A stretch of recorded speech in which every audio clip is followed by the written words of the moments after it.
أعوذ بالله من الشيطان الرجيم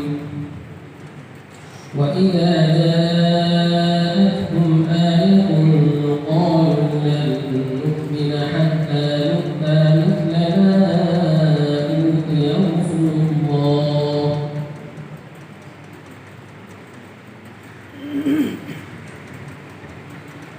أعوذ بالله من الشيطان الرجيم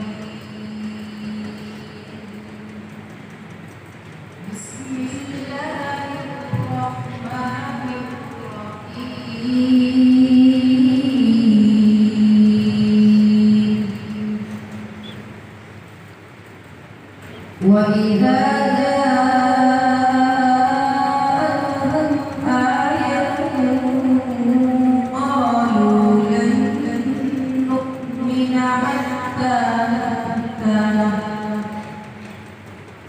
حتى نؤتى مثل ما أوتي رسل الله الله أعلم حيث يجعل رسالته سيصيب الذين أجرموا صغار عند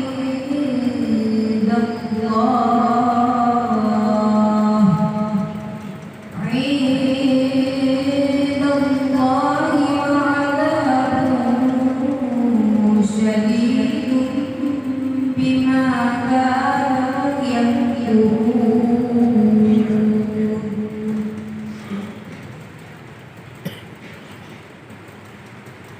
سيصيب الذين أجرموا صغار عند الله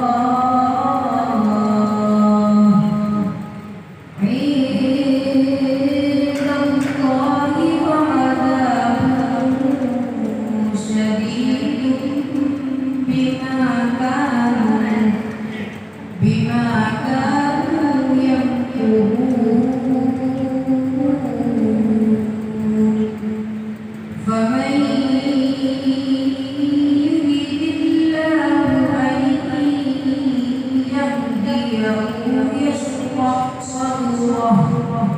يشرح صدره للإسلام ومن يرد أن يضله يجعل صدره ضيقا حرجا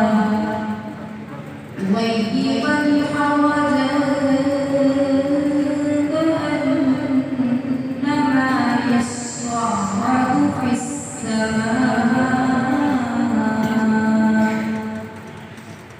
كذلك يجعل الله الرجس على الذين لا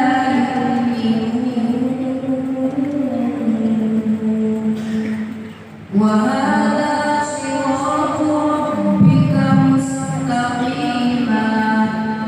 قد فصلنا الآيات لقوم يعلمون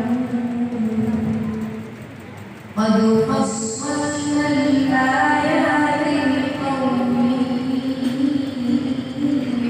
يؤمنون قد فصلنا الآيات لقوم يذكرون قد فصلنا الآيات لقوم يتذكرون ويوم يحشرهم لهم دار السلام عند ربهم وهو وليهم بما كانوا يعملون ويوم يحشرهم جميعا يا معشر الجن قد استكثرتم من الإنس وقال